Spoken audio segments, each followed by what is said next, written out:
Good morning! Good morning, sir. Welcome to our store. Sir? Sir? Mister? Hindi mo ba nakikita na isa akong ma'am? Sir!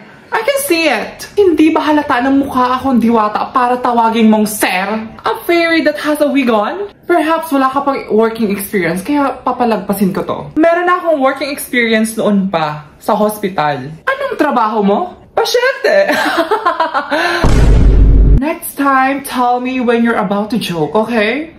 Yes, sir? Sir? Gentlemen? Manoy? Alam mo, sumusobra ka na! I need to talk to your manager! Have you forgotten that you are my manager? Ako ba? Ako? Yes, I'm your mother. Mama? Yes, Mr. Jude. Mister? Bakit? May aga o gusto mong matabaan? Pero, ako ang nagluwal sa'yo at alam ko ang pagkatao mo. Nagbago na ako. Hindi na ako yung dating anak mo.